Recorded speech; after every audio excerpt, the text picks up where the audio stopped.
live button turns blue, and it is. Click.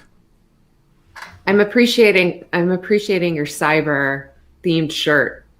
Oh yeah, it's a dog shirt. And yours too, Ben. Yeah. Oh, sorry. This is my capture the pocket. Oh, I see. I didn't see your shirt. And we're live. It is Friday after a very long week. April 23rd, 2021, 5:01 p.m. And there is a face that you all don't see on the screen. And that is Kate Klonick. And that is that this is the first show ever in the history of In Lieu of Fun. The 291 episode in a row, minus one day, that we have not had Kate Klonick. One day we missed because the power went out at the cabin in the woods. One day Kate had to bag. So it's 2 days without Kate Klonick. The first day planned without Kate Klonick. And this is part of the great replacement theory operation that we are doing on In Lieu of Fun, wherein Kate and I, with shadowy figures in the background pulling the strings, are replacing ourselves. And we are bringing on other people. And like Tucker Carlson, we are very afraid that the population might love them more than they love us. We are bringing on other people to replace us. The first person to replace us is Scott Shapiro, and I want to tell you why. First of all, he does not have more Twitter followers than I do, and I that would hurt, if I got replaced with somebody who had more Twitter followers than I do. So he doesn't threaten me in that sense. Secondly, he has an unusual skill with PowerPoint that neither Kate nor I, so it diversifies our skill set. Third, we thought it was important to have somebody who was trained in analytical philosophy, so that the audience could have the benefit of more, agonizing. Inclusive legal positivism. Yes. And more agony over mundane routine decisions than Kate and I are capable of doing. And then finally, because he's funny. And let's face it, sometimes I'm not going to be able to be there to make fun of Rick Grinnell. And it's important that somebody be here who's going to carry the flag of making fun of Rick Grinnell when I can't. I do want to say, in response to my suggestion on Twitter that Rick Grinnell join us on the show, I got a immediate text from somebody who, shall we say, works in government at a relatively senior level, who said, "Why are you doing that? That's a terrible idea." And I had to explain to this person that it was a joke. And then explaining the joke took a lot of texting. So I am thrilled to let the replacement begin. And what a great, when I asked Scott who he wanted as his first guest, he said he wanted Nicole Perlroth because he was reading her book and he loved it and had so many questions. And so I'm just going to sit back here and say we are not allowed to have fun anymore, but we are allowed to have new hosts on the show who are going to take over, relieve us of the burden of doing this every day, and be funny and not have more Twitter followers than I do. And they're fabulous guests who have new books about cyber weapons. So, Scott, why don't you introduce our guest? So first of all, thank you, Ben. Thank you, Kate, for giving me this awesome opportunity and privilege. Punchline's coming, people. Yeah, I don't think... Okay, now I can't do it, so I'll save her for later. So I just really thrilled to have Nicole Perlroth, who is I'm sure you've read many of her stories in the New York Times, and I want to talk about the book. This book, it's a great book, and it's just like it's an incredible just story of like how you uncovered this stuff, because I did not think it was like possible to get into this, and also it's a kind of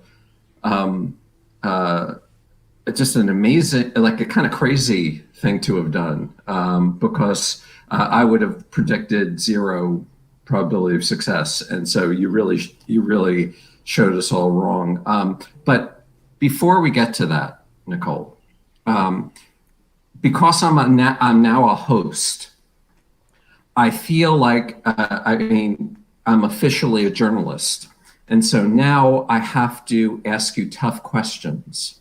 Okay, and I'm sorry about it. I know you expected, as a philosopher, he's going to ask me softball questions, but I'm not. I'm going to ask you really hard questions, and you're just, I'm sorry, you're in the hot seat now. Okay, so I want to know. Okay, this is on the record. Okay. Okay. Confirm or deny. Have I ever been a confidential source for you? No. You've never been a confidential source for me. Okay. Did you just narrow down the field of possible sources from like 8 billion minus Scott Shapiro? Yeah. Yes, I did. It's really, I'm it's a already slippery feeling slope ethical right about there. it. Yeah. Okay, so that leads me to my second question. Why not? Honestly, I've heard great things about you. I had heard great things about you, but then you really came to my attention with this Rick Grinnell Twitter follower competition that was going on. And I really want to know what the origin story of this whole thing with Rick Grinnell. I mean, it started on this show. Oh, okay. Yes. So can we just hear the backstory very quickly? Yeah, this is Ben. Ben. So Scott, one of the features of Scott's public persona is that he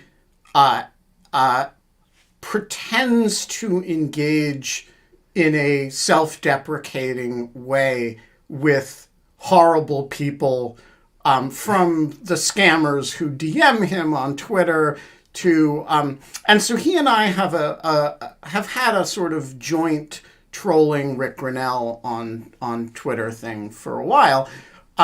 And for a while the game was like, who could get Rick Grinnell to respond angrily to the most outrageous, like, could we just bait him into saying something sort of that sounded like it came from middle school, either from a Yale account or from like a Brookings account, and it was just kind of a fun thing. But then, and it was pretty easy. It was so easy. Okay. And then around the turn of the year, we were doing New Year's resolutions on In Lieu of Fun, and I made the New Year's resolution to point out to Scott horrible people who had significantly more Twitter followers than he does, by way of, tweaking his anxieties, which are fake, by the way, which is why it's funny. Yeah, that's right. Correct. Because I'm very centered. I'm so centered that I can pretend to be neurotic for other people. Got it. For everyone else's benefit. Yeah. And so I discovered relatively quickly that Rick Grinnell had 14 times as many Twitter followers as Scott. And then Scott and I were going back and forth about this, all imagining, at least on my part, that Rick Grinnell is fervidly following this and having to restrain himself from responding, which I'm certain morally is true. And then we started this campaign to bring the ratio down. The ratio's down below 10-1 now, right? Yeah, it's below 10-1, but you're you're bearing the lead. Which is that he was losing followers. No. The lead was, here's the crazy thing, is that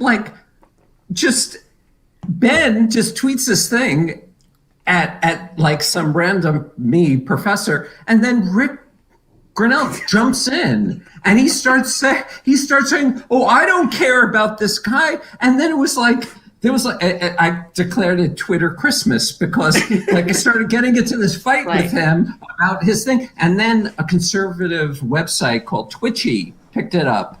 And then now it's my pinned tweet, and at the time, so of course, Rick Grinnell was the old director of national intelligence. And the new DNI, I think it was super bipartisan, just a model of bipartisanship. Right. And at the time, the new DNI was in a hearing on Capitol Hill. And so various people pointed out that the new DNI is having this sober conversation about the state of the intelligence community. And the old DNI is having a Twitter war over Twitter ratio followers. So that was and then it was a proud moment. Yeah, I'm seeing this get boosted by Russian trolls too. Just this is great. This is the kind of shit that's just going to divide the American. Just the idea that he responded, and then a conservative website thinking I had Trump derangement syndrome, that I was so happy that I got that I was obsessed with his Twitter followers, not realizing that anybody of any dignity would not do what I was doing. So anyway, that's how that worked. Got it. Okay. Yeah. All right. Well, this is when I really started paying attention to your tweets and thinking this is someone I need to talk to. But by then the book had already been at the printer. So that's the long answer, I guess, to your question. I just will say you can reach me on Signal and I if there's some very hard to reach cyber secrets, national security secrets, we'll work Got it. Out. So So, but the thing is, I want to talk and evangelize about this book that you've written, which this is how they tell me the world ends. Can you tell the good folks in the audience about this book, what it's about? Because it's not your standard, cyber war, things are gonna, blow up type story. It's actually much more interesting and much more surprising. So, hopefully you got a flavor of this from the book. But when I got to the New York Times, or when I got the call from the New York Times, I should say, they said, "We're looking at you for this job, and we're not sure you're going to be interested in taking it." And I said, "How bad could it be? You're the New York Times. I'll probably take whatever it is." And they said, "It's covering cybersecurity." And I tell this story in the book, but I basically said, not only do I know nothing about cybersecurity, I've actively gone out of my way to know as little about cybersecurity as possible. Here's a list of wonderful cybersecurity journalists you should call. And they said, no, you don't understand. We've interviewed half the people on your list and we had no idea what they were talking about. And you're hired. And became my illustrious entry to the hallowed halls of the New York Times. And the book is a little bit that. It's a little bit like someone who knows nothing about this world getting dropped into it and trying to figure out what is what, and really just asking these very simple questions that people in the industry had sort of taken for granted or become jaded to. And the most basic question to me was, I just could not wrap my head around the fact that we, the American taxpayer, pay the government to keep us safe, but that in the world of cybersecurity, in many cases, they were using those funds to keep us more vulnerable. And I just couldn't wrap my head around that basic thought that in the name of national security, we were sacrificing a lot of cybersecurity. And just sitting at the New York Times for the last 10 years covering cybersecurity. I mean, the first big thing that happened after I joined the Times was China hacked the New York Times. And I got to sit there with our security team and with Mandiant, who was a little known startup back then, which is now owned by FireEye, which was the first to call out this whole SolarWinds hack. And I got to see what it was like to be a company with the guy we called the Beijing summer intern rolling around our network, getting in at 9:30 a.m., Beijing time, and rolling out at 4:30 Beijing time. And so I could see up front that American businesses were now legitimate targets for nation state attacks. But instead of kind of taking that into our cyber offense or defensive strategy, we were just playing the same game, which was finding vulnerabilities in software, not so we could patch them, but so we could exploit them for our counterintelligence operations, that kind of thing. Anyway, I was just fascinated by this moral hazard, and I started asking about it. And I talk about this in the book, but asking about these programs is a fool's errand. It's like Fight Club. No one talks about the zero-day market. Second rule is no one talks about the zero-day market. And so the book is really my journey from someone who knew nothing about these issues, just asking this question in a number of different ways, while at the same time sitting at my desk every day, watching as the attacks were just getting more serious, more visceral, coming from more corners of the globe, as other nation states acquired the capabilities that the US has had for a much longer period of time. And I also just wanted to tell it in a way that my mom could understand. I really wanted to write it as a human story. So many people came to me and they're like, I can't believe you're writing a whole book about software vulnerabilities. And I'm like, it's really not about that. It's just about this moral hazard and the future of security. Right. No. And so that's the thing. It's right. As you said, it's not like, it's not like, this is how a buffer overflow works and stuff like that. It's really like your attempt to figure out this market that really no one talks about. And, so when anyone that talks, you would think that anyone that talks about it doesn't know about it. And also, this is the thing which is so bizarre about this whole market, is that these are people who work in infosec, so they are trained not to talk to you. So that's the thing, is that's how hard this is. That is that they, it's not just that they work on this thing that nobody wants to talk about, but they're trained on how not to talk. Exactly. And I mean, what's so crazy is that I can't believe how many people you got to talk to you and how you were able to piece all these things together. And that, you're right. It's like a kind of, and as you know, because now I'm a journalist, I can now say this, because I'm now a member of the club. We all have this burning desire, which I've just acquired about an hour ago, to get to the heart of the story and the doggedness. I assume that people said to you that this was a crazy thing to do. Yes, and I'm seeing someone in the discussion here talk about the Gruck being a fantastic Twitter follow. So the Gruck, for those of you who don't know, was a zero-day broker. And here I should also back up, and I promise this is the most technical part of today's conversation here, but a zero-day. Let's have some definitions of terms. Yes. Okay. This is it. This is the hardest thing that you'll have to understand throughout this entire conversation. Humans write code. Humans aren't perfect. Humans make mistakes in the code.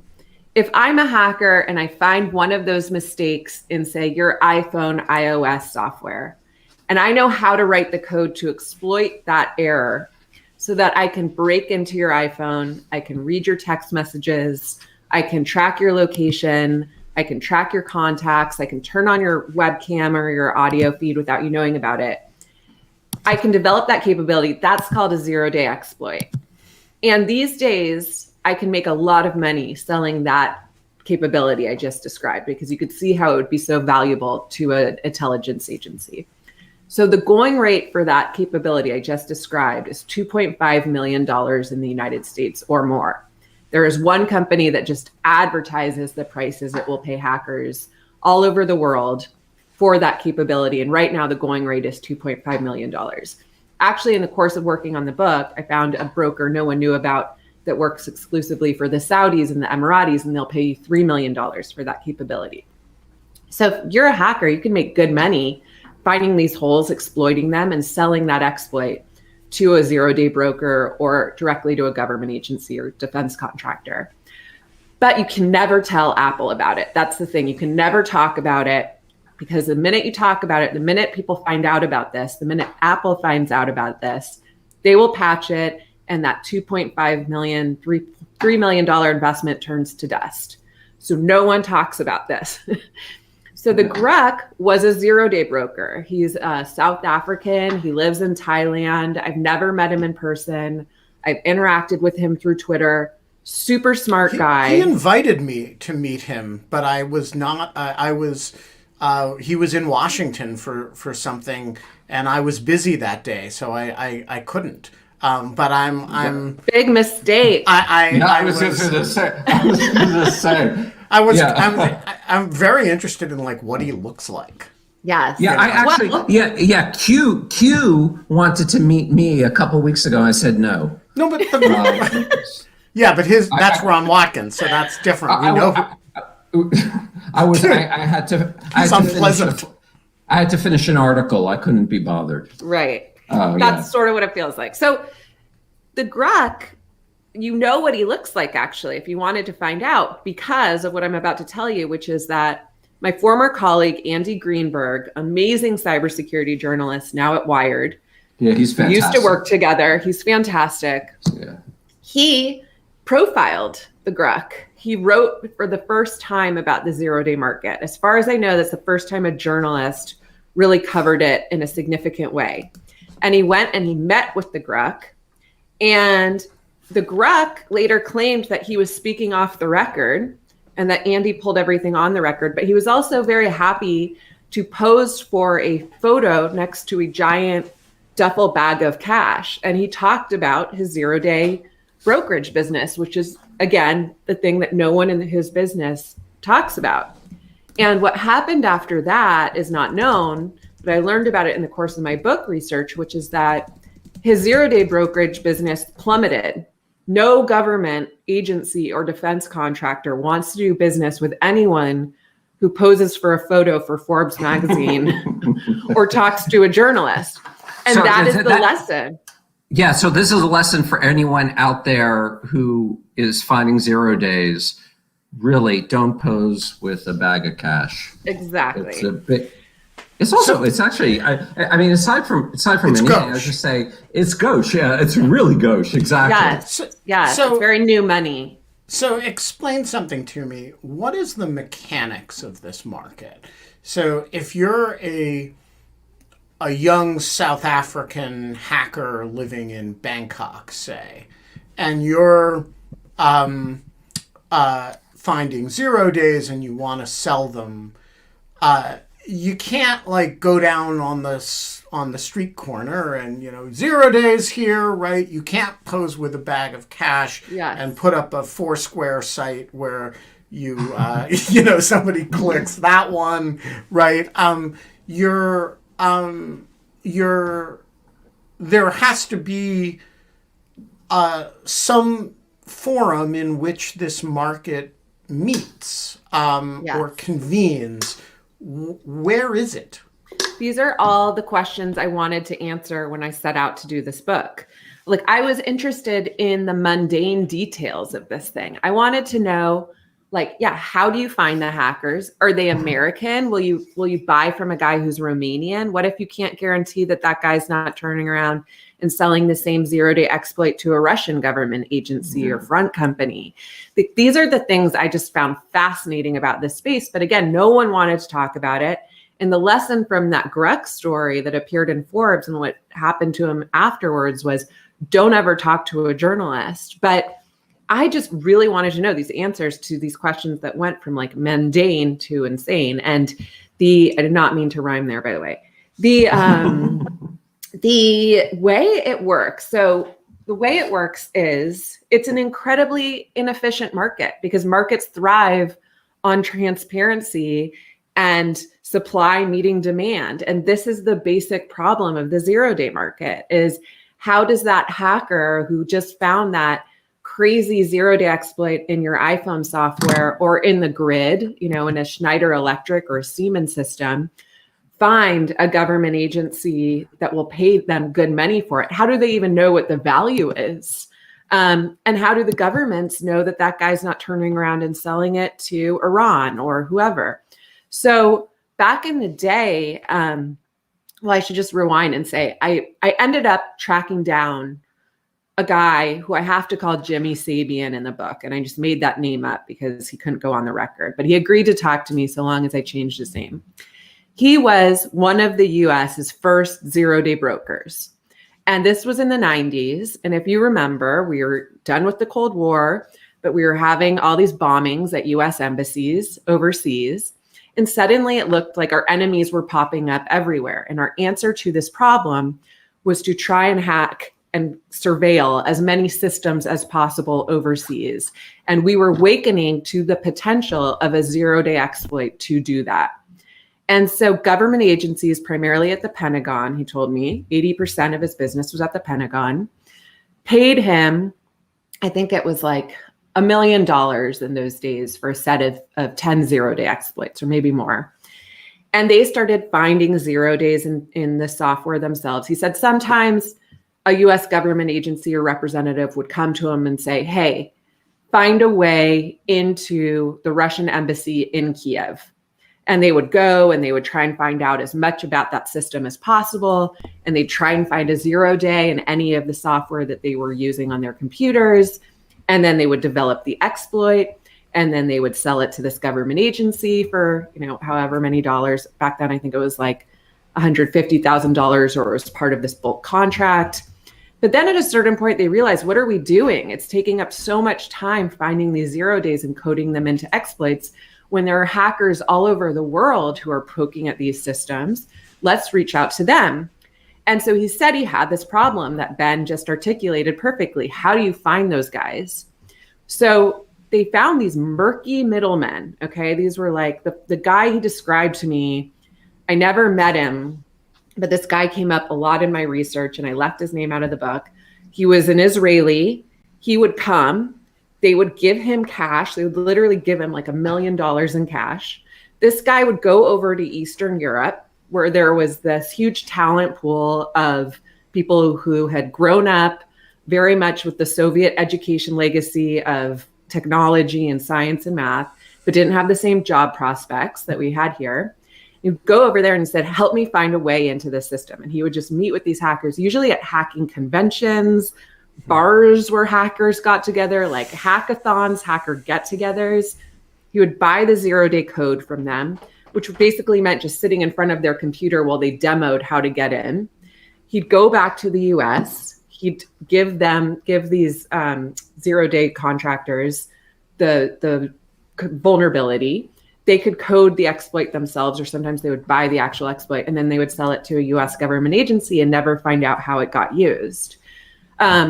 But they never solved, no one ever gave me a good answer to this question of how do you make sure that hacker they just bought it from didn't just turn around and sell it to as many other government agencies as they could get in contact with. And so the best answer I got was a guy, Adriel Deshotels, who started a 0 day brokerage in Massachusetts. And he said they would just put exclusivity clauses into contracts. But like, how do you enforce those when you're dealing with a good that's invisible, that no one's going to talk about? And he said he'd basically tell these hackers that he was buying these vulnerabilities from, sell this to me, but if you sell it to anyone else, my customers will find out and they will find you. And I have no idea what that means. It sounds super mafia-esque, but I never got a good answer to a lot of these questions, which is sort of part of the story. And I will say, and I don't want to, well, I'll ruin it a little bit, but like, it turns out that the book kind of explains like, actually the story associated with this with Hacking Team. He sells this to this Italian company called Hacking Team, and somebody hacks Hacking Team, and it's like, wow, what have you done? I mean, I don't know how that guy, if I'm him, I'm not sure how I could live with myself That's what's so amazing about the book, is that like somehow I kind of believed, like you believed, that this guy was really honorable and he was really ethical and he was the one good guy in this whole sordid thing. Mm-hmm. And then it turns out, like, I don't know, I'm putting words in your mouth, but I mean, there's no heroes. That's what I learned. There's no heroes in this space. There's no heroes and there's no cavalry. And that's why the problem keeps getting worse. That's why we're so vulnerable. We're really good in the United States on cyber offense. We're still the top cyber superpower. I believe that still. No one has pulled off anything close to the attack that the US and Israel pulled off on Natanz, Stuxnet. But we're so vulnerable. And part of it is we've been rolling out vulnerable code at an accelerated rate into everything, into the grid, into our autonomous vehicles, into our pacemakers and everything. And we haven't been securing it or even really patching it, bothering to patch it, even when patches are available. And other countries their eyes have been opened to the potential for surveillance and espionage and all sorts of corrupt purposes to use zero-day exploits to spy on people, in some cases make their lives a living hell, but also the potential for a zero-day exploit to enable a kinetic, cyber-induced kinetic attack of some kind, like an explosion at a chemical factory or turning off the lights. And those capabilities are now out there in this market. And we have really little control over this market that we spawned all those years ago. And the basic question is, where is this all going? Can I just pivot very like 90 degrees? Because you said there's no heroes in the book, and I just want to say, and maybe this is a painful thing to talk about, but like, I want to talk about women in tech and like what it's like to be a woman who reports on, which is, I mean, almost certain. I mean, it's not exclusively all male community, but it's what, 95%. I mean, I joke that when I go to a hacking conference, it's the only place in that I've ever been to where there's a line to get into the men's room, but not the women's room. Yeah. And also, I would just say, my heart breaks because I see just the tech bros, the internet bros, the way that that just the not cruelty, just the idiocy of what they threw at you on social media, which, I mean, I don't blame you, caused you to take a break or leave Twitter. Can you talk about that? Because it's horrible. It's absolutely horrible. Yeah, I get a lot of questions about what's it like to cover these nation state attacks and offensive programs. Aren't you worried about getting hacked? And yes, I worry about those things. But the Twitter trolling and the DMs and the hate mail is way more taxing than worrying about which nation state might be inside my printer or whatever it is. And that's why it took me 7 years to write this book. Because anytime, I'll tackle the woman thing, but anytime you're just asking basic questions as a layperson of the information security community, it's not going to go well. Anytime you're trying to translate these issues for the layperson, it's not appreciated. Yeah, and the word actually gets used a lot, right? Yes, the word, yes, actually. It's always been hard, I think, especially, at the New York Times. I'm covering these issues for people who are living on the Upper East Side who don't use email sometimes. How do you translate zero-day exploit for that community? And so I knew I had to do a book. I knew I had to create a narrative because I knew it was the only way to really tell the story in any kind of way that it would eventually land with people. I mean, it's not that I wasn't covering these issues. I was covering them for the front pages of the Times, but they weren't landing in the same way as, say, the Edward Snowden leaks. Everyone just devoured that. And why? Because you had a human face attached to the thing. Right. But what happened with shadow brokers, when they actually hacked the NSA, dumped its best kept zero-day exploits and hacking tools online, the fact we still don't even know who that group is, and then they got picked up by North Korea and then Russia, and attacks that boomeranged back on American business, that was, to me, a much bigger story than Snowden or anything Snowden leaked. Like, from a PR perspective, Snowden was terrible. And from a diplomatic perspective, with Angela Merkel's cell phone, being tracked by the NSA, that's not great, but the fact that the NSA's actual code, like the bullets themselves, were suddenly just tossed out online and picked up by our adversaries and used back on us. Like, why was the country not freaking out? There's a very simple answer to that question, I think. And that is the absence of a journalistic cadre that was deeply committed to promoting it. You didn't have Glenn Greenwald, and you didn't have Bart Gellman. And when you give it to the shadow brokers who make it available for use, but don't write about it, right? And they don't write about it and they don't make movies about it. They don't, they don't sell it to the Washington Post and the New York Times, right? They don't, these are, the goal with the Snowden leaks was publicity, not impact, or the publicity was the impact. Exactly. But with the shadow brokers, the goal was to release the material, right? And to compromise the arsenal. Yeah. Also, I think that the Snowden leaks were easily understandable, whereas the weapons that the shadow brokers leaked. So, for example, Eternal Blue. So, which is the basis. Eternal Blue, for people to know, it's a vulnerability. Maybe it's an exploit. Actually, it's a vulnerability that's associated with kind of a file extension overflow, which then got used in the Server Exchange block version 1 to then be used for ransomware in WannaCry and various other ransomware.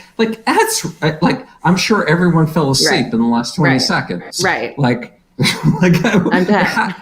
How do you make that exciting? Whereas Prism, they are, the NSA says, I want another key example of how a good PowerPoint presentation makes the difference. That is right. That is so Prism true. That's how I got my position here. Right, exactly. PowerPoint, when you don't, we make fun of it. The fewer slides, the better. Yeah. Yeah, right. So, and that's why I always put a smiley face. Well, that's because that was a big thing in the Snowden thing, a smiley face when they infiltrated Google. Yes. But I think there's the Snowden thing was like this kind of perfect storm of you had this cadre of people. It was easily understandable. It was like a 23-year-old, courageous act and giving up his entire career. So that was it. But shadow brokers, who are they? They release these exploits. Right. Hard to explain why they did it. Who knows? So all this kind of and all the operations that were shut down because that code was leaked. And I would talk about this with David Sanger and Scott Chain. We'd just be like, how is no one digesting this? How do we tell this in a bigger, better way than on the front pages of the New York Times every week? And I finally realized that it needed a book and it needed humans, and I needed to bring faces into the story in the same way that we had Snowden's face hanging over those disclosures. And I knew that I wanted to write this for the lay audience. And I knew that was going to come with a lot of Twitter trolling and harassment. And so that's why it took me 7 years, because I would start typing and I'd get into the flow of things. And then I would imagine those Twitter trolls and I would just freak out, shut my computer down and walk away from my Word doc for 7 months. But, the torture of not finishing a project like this one is worse than the torture of whatever's going to happen on Twitter. But lo and behold, the exact thing I was scared of did play out. When the book came out, the mainstream reviews have been incredible. Lay people are writing me and saying, thank you for writing something that I can actually understand. And even saying, sometimes it's too technical and it took me a long time to get through the middle or whatever, but thank you for doing this. The people who've ever participated in the zero-day exploit market or develop exploits for a living or are so steeped in digital exploitation hated it and came after me with a vengeance. And it just got dumb after a while, because like I said, the book is really about my learning journey too. So it's a really easy book to screenshot a paragraph and say, look how idiotic this is, because I was an idiot intentionally at the beginning of the book. And by the end, I've traveled around the world studying this market, and I can speak about these issues much more intelligibly than I do at the beginning. But obviously I knew all these things when I started writing the book too. It's just that I wanted to take the reader by the hand and walk them through my own learning journey. And there are people in this technical space who are so myopic, just in general, their skill set is to be very myopic and in the code, and they couldn't wrap their heads around a nonfiction narrative. And it just got ridiculous, having to feel like you had to respond to people screenshotting a paragraph on Twitter every week. So it's also I took off for a while. It's a part of the culture of that world to be belligerent assholes. Yes. When you're behind a screen, and they can be nice people in person, but it's not just. It's that, but it's also about women. I think it really is about misogyny. I see it all the time, and it breaks my heart because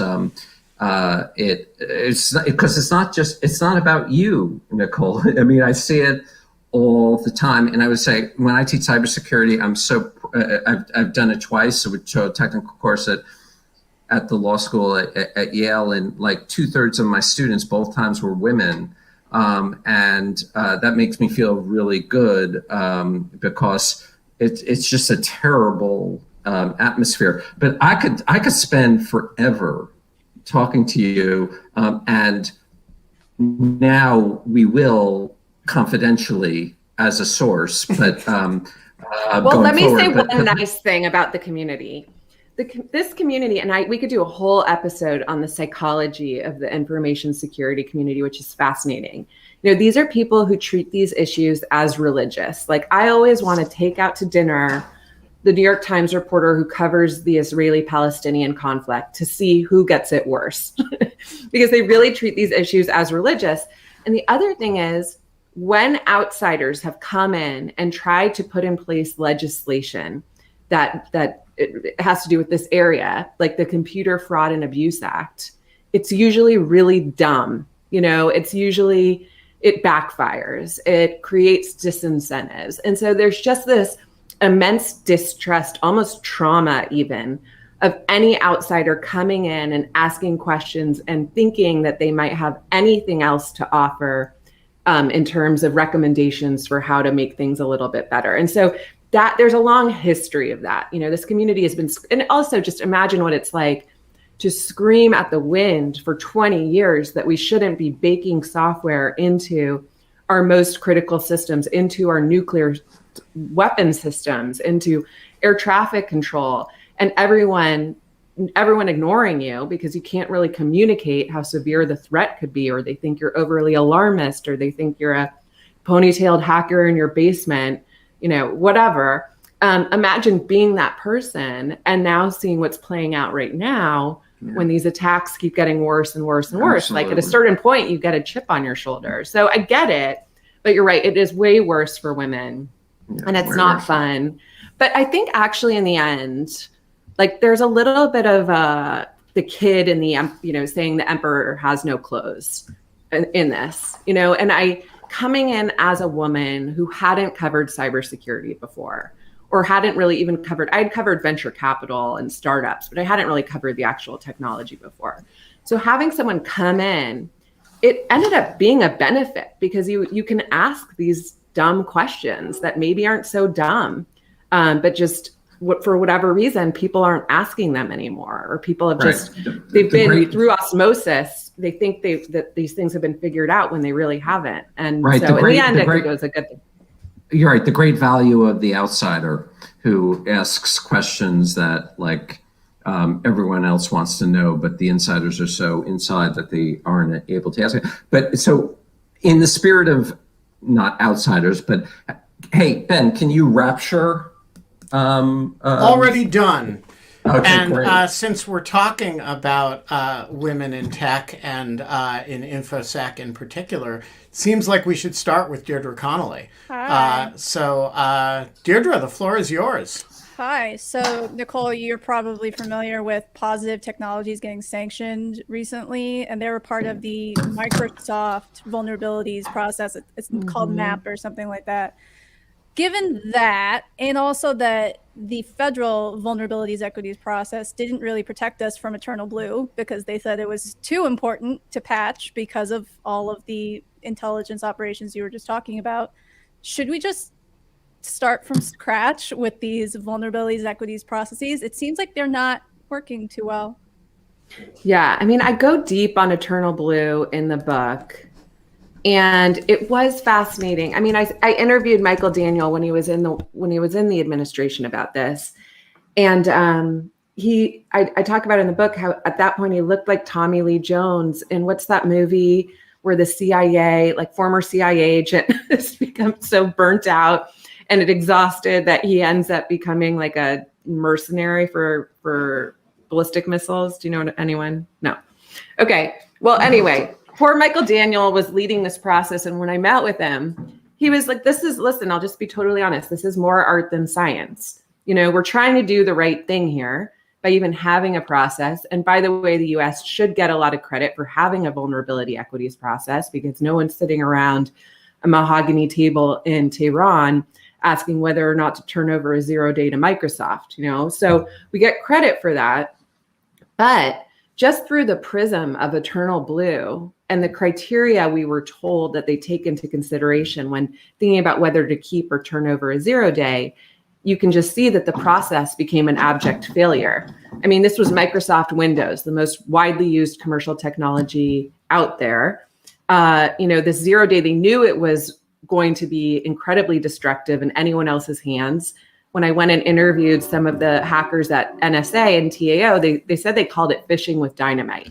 They knew that, yes, they were getting some of the best counterintelligence that they were getting through this 0-day, but they also knew that in a cyber criminal's hands or North Korea's hands, that this was going to be used in a potential terrorist attack. It's essentially what they told me.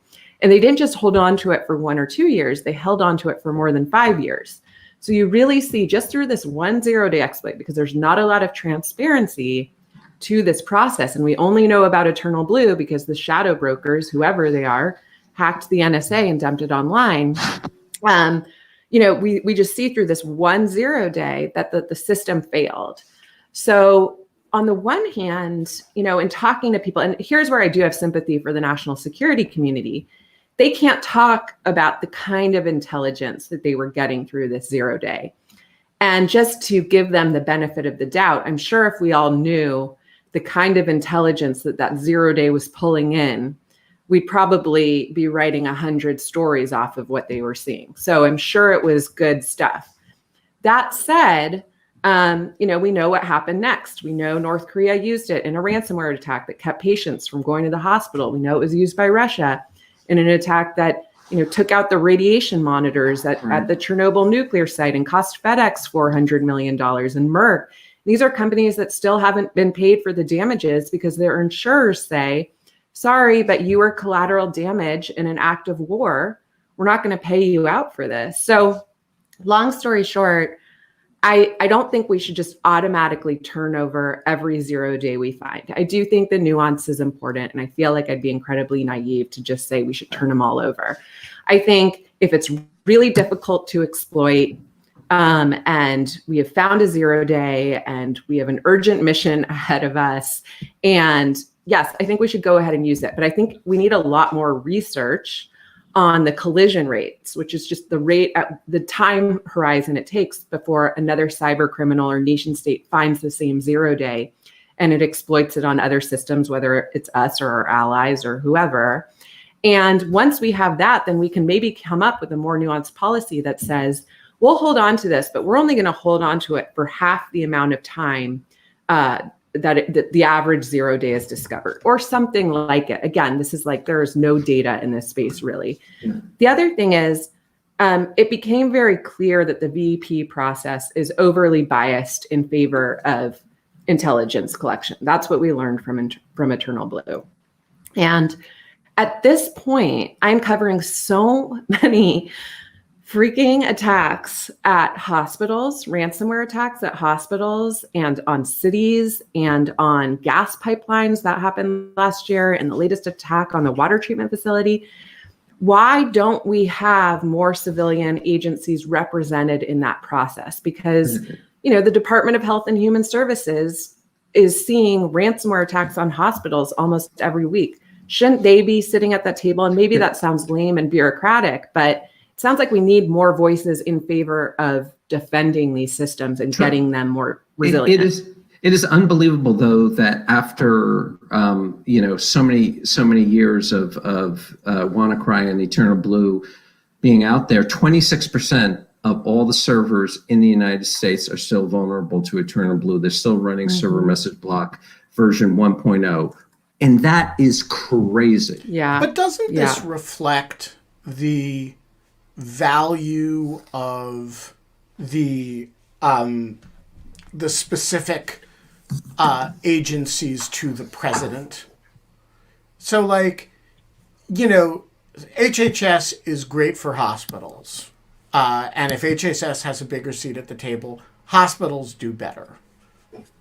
Fair enough. But the president doesn't do better. The president does better when, we have access to Vladimir Putin's communications. And so you have a constituent problem where the intelligence agency ultimately has one constituency. It's the executive branch of government, and the higher up you are in the hierarchy of the executive branch, the more you are likely to value the input of the intelligence community, because they're actually informing the decisions you make every day. And when they say, "Hey, when you describe it, we'd be writing 100 stories based on this intelligence," but that same fact is the president would be using this information for important decisions, right? And so, you look around and you say the costs elsewhere are highly distributed. Yeah, it sucks for FedEx, and you don't want to be using power in Ukraine, but none of those people are the president of the United States. And it seems to me that the outsized value of the intelligence community to the decision-making apparatus of the government guarantees that it has a bigger piece of the pie in terms of the decision-making structure. Yeah, I agree with everything you just said, Ben. But the other thing to bring into this now is that the cost of terrorist attacks is down significantly when you compare it with the cost of cyber attacks. Cyber attacks are now costing us. I mean, there's really no real data out there because so many attacks don't get reported, particularly in the case of intellectual property theft.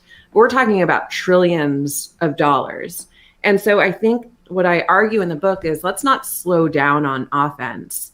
I do think our adversaries need to pay a price. Clearly, our adversaries do not feel deterred in cyberspace. I think we do have to impose costs. I think defend forward is a smart strategic approach. Only, however, if you have defense, because we can't just keep thinking that we're just going to hack the Russian grid, and that is the only thing we can do while leaving our grid incredibly vulnerable. And, it's so interesting. Like when David Sanger and I broke the story about how Cyber Command's authorities had been sort of unleashed under Bolton and the Trump administration, and that they were using these newfound authorities to make louder incursions into the Russian grid in retaliation for some of the Russian hacks on our utility companies. We went to the National Security Council and we basically said, here's what we're about to publish. And we thought, okay, we're in for this protracted, painful conversation with these spokespeople. And instead they said, we have no problem with you publishing this. Go ahead. It's all part of our deterrence strategy was the one thing they didn't say out loud, but basically that's what they said in that response. And so this is our new deterrence strategy, is hacking everyone else, getting into their grid. So if they turn off the lights here, we can turn right around and turn the lights off there. Okay, but then why aren't we making sure it's harder for them to turn off the lights here? And some of that is the vulnerability equities process. If there's a gaping hole in a Schneider Electric safety lock system, like the kind we saw Russia dismantle at a petrochemical plant in Saudi Arabia the other year, maybe we should get that fixed. But a lot of these hacks don't come in through a zero-day exploit. They come in through other means, through unpatched software. I mean, you'd be shocked at how vulnerable some of these utilities are. These are not just PG&Es. They're like these smaller municipal water. The low-hanging fruit hangs real low. Right. All right. We have a few more questions on the board. Like to get through them. So quick questions, quick answers. Andrew McCurdy, the floor is yours. I wrote 2 questions. Which should I ask? Your choice. Yeah. Okay. It's amazing how it happens when you unleash the power of choice through the Greek chorus. So is Biden punishing Russia for SolarWinds a good idea given our own cyber activities? Was it necessary? And where is Biden in cleaning up the SolarWinds mess? It's such a good question and such a hard question. And I've been listening to everyone's response on this, starting with Chris Inglis the other day, who was using a lot of words to make the case that this was somehow different than some of the operations that NSA and Cyber Command have done themselves. And, we broke a story a few years ago about how the NSA had been hacking into Huawei's systems, at first to find PLA backdoors. But then once we were in, we were like, wait a minute, this is the perfect beachhead to spy on Iran and North Korea and China and Syria and Sudan. So we do these attacks a lot, maybe not directly in the same way that Russia pulled off SolarWinds. But, how do you respond to a traditional espionage attack that you yourself have done successfully for a very long time? I think is a legitimate question to ask. And I think the reason our response is so different this time is because of that NotPetya attack, that Russian attack that came in similarly through software supply chain. In that case, they came in through a tax software, like a TurboTax of Ukraine. And that's how they got into all of these Ukrainian government agencies. And then when they got in, they flipped the switch to basically hold their systems hostage with what looked like ransomware, but it wasn't ransomware. It was just to freeze their systems. So with that in mind, we know that this was the SVR. This was a different group of Russian intelligence. That was the GRU that pulled off that attack in Ukraine that boomeranged around the world and hit FedEx. This is the SVR. We know them to be more of the classic espionage, quiet prowler variety. We have not seen them turn off the lights. We haven't seen them hold up systems with ransomware. But with that attack, that NotPetya attack in 2017 in mind, we know it could be 2 clicks for them to basically just use that same access to decimate data and systems. And I think that added pressure and the fact that this was Russia, and we have seen them get so aggressive in their hacks, not just on the grid, but on some of our nuclear plants over the past few years, I think they made the decision that they actually had to respond to this. Otherwise, things would just get worse. We should get into another thing, but I just think it's like the bully, the playground bully who's been beating up everyone for decades, all of a sudden gets get kicked and then starting to cry. I mean, I just can't, it's really hard to take seriously. I mean, the stories that you tell in the book about infiltrating the Swiss AG crypto system, since 1970. I mean, as the kids say, LOL. I mean, to their crocodile None tears. Of the kids say that anymore, actually. Yeah. But no, but the other part of this answer is even harder, which is Jake Sullivan has said there's going to be a seen part of the response, which is what we just saw with sanctions. Then there's going to be this unseen part of the response. But the SVR is notoriously hard to kick out of your system. Like, we know them really well because they hacked the State Department and the White House in 2014, 2015. And when I interviewed the people on the ground remediating that attack, they said we would come across them in these digital hallways and they wouldn't scurry off. It was like hand-to-hand digital combat with these guys. And at one point, they even hacked investigators' investigatory tools and manipulated them in such a way that they wouldn't catch other back doors that the SVR had planted in our network. So this is the actor we're up against. And the fact that they were in these federal agencies' networks for 9 months, you can pretty much guarantee they planted a lot more back doors, and it's gonna be a long time before we kick them out. So how do you attack Russia with this unseen attack or unseen response that we assume will be some sort of cyber response when you haven't even kicked them out of your system yet? That is tricky. And, because of course, Russia can turn around and use the access they already have to do more damage. So again, we're in this cycle of escalation, and it's really tricky to know how far to take things when you're basically sitting here with a gun to your head because you haven't kicked them out of your systems and you don't even know really where they are. Drew Rickett, disembodied voice, you get the penultimate question today. Hi, good afternoon. So do you have any views on how government should balance offensive versus defensive capabilities in cyber? Most of the weapons we see used today are based on zero-day vulnerabilities or program flaws that could be reported to the software manufacturer to patch. But we've foreclosed the use of that vulnerability in any offensive capacity against adversaries.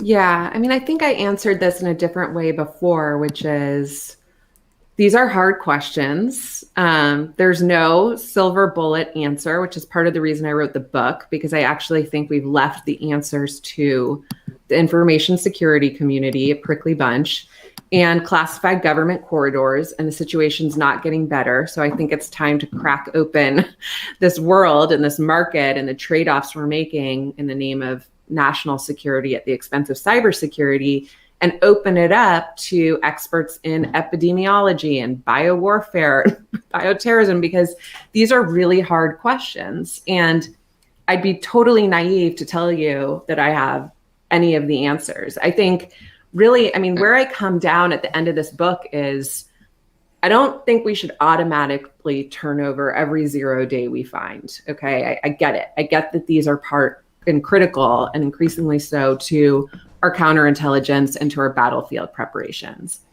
That said, there are many, many other players out there that are looking for these same 0 days now, that can buy them off the market from brokers who aren't just selling them for espionage anymore, but there are startups out there now specifically searching for 0 days in industrial control systems and selling those to governments. And it's not just the usual suspects. It's Saudi Arabia. It's the United Arab Emirates. And we're seeing how those capabilities get used in increasingly disturbing ways.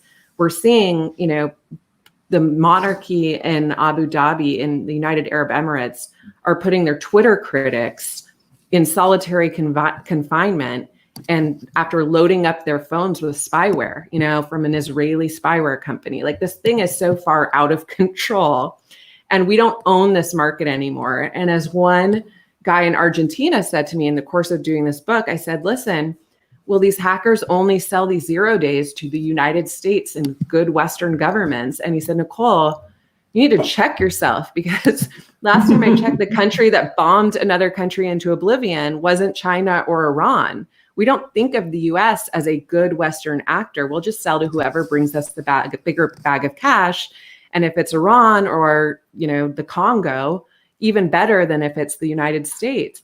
So, and that just tells you like this thing has gotten so out of control that we can't expect that when we find a 0-day, nobody else is going to find and use it for their own purposes and probably counter purposes to what we would like, the direction we would like the world to go. So with that in mind, I just think we need to be a little bit more transparent about the criteria, how we're holding ourselves to the criteria, how long we're holding these 0 days in our stockpiles, and be more open when we do turn them over to Microsoft and Apple and Google, et cetera. So at least the NSA gets credit for that. So we don't just see them as this dark actor who's just exploiting vulnerabilities left and right.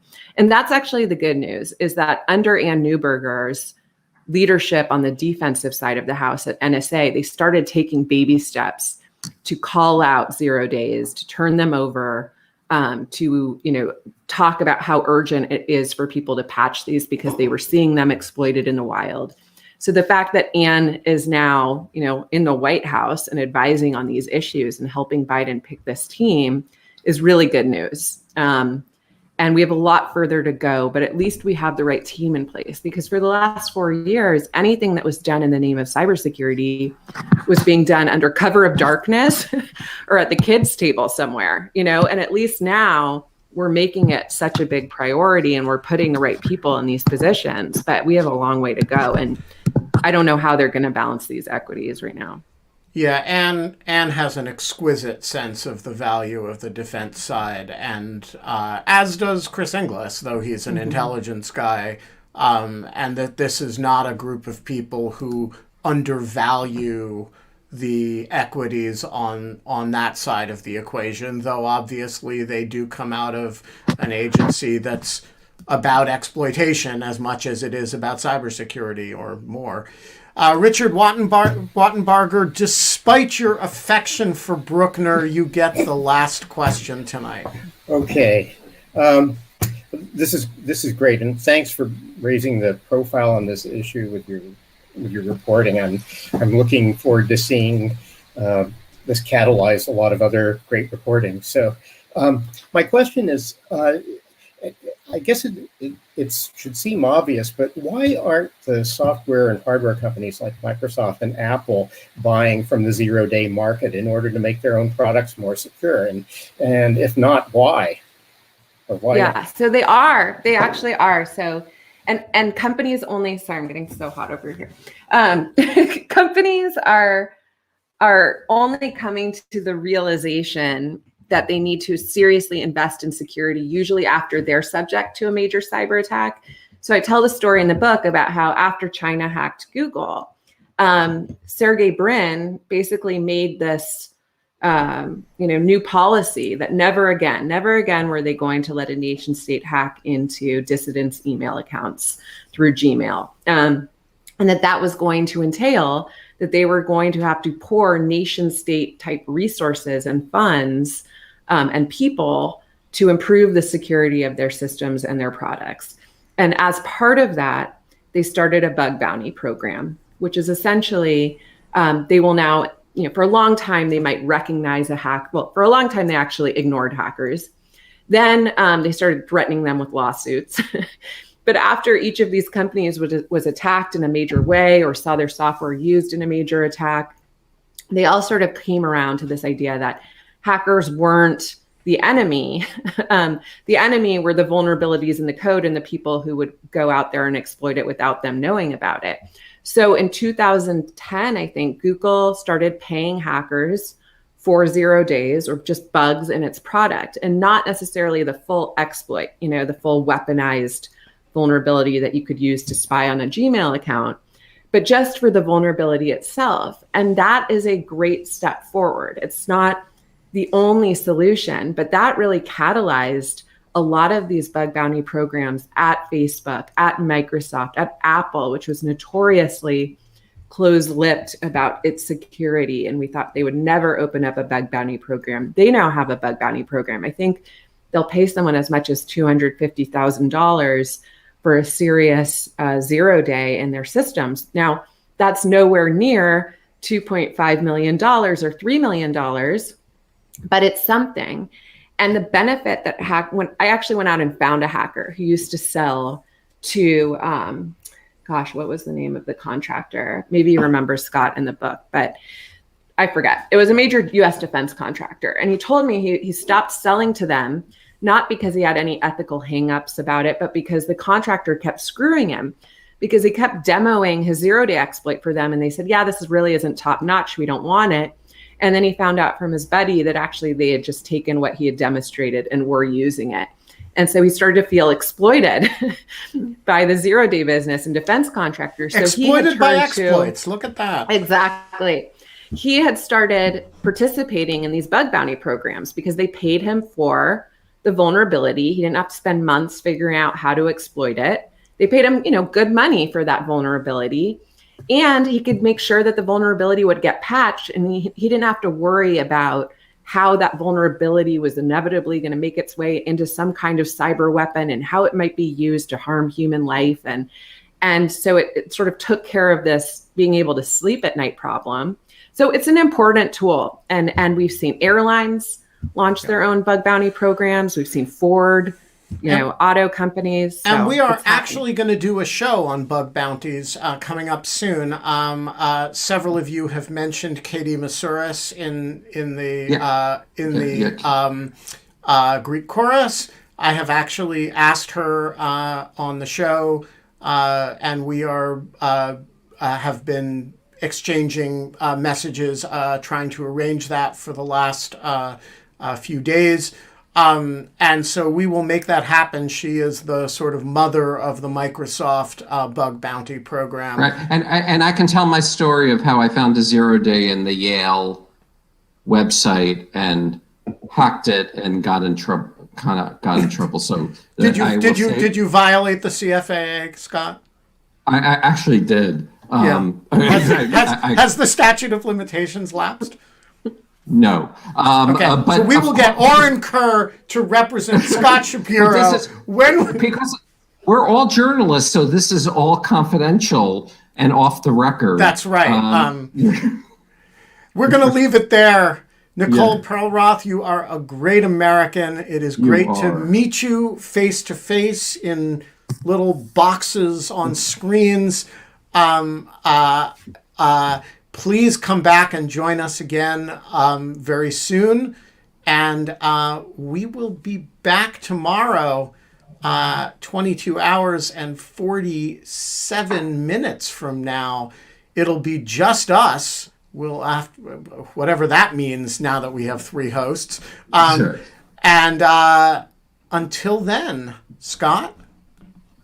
We can't have fun anymore, but what we can is have tenacious, amazing, writerly journalists on our show. And we really want to thank you, Nicole, for joining us. This has been, I would say, exceeded my expectations for my first show. And I'm so glad I asked Ben, so please try to invite you.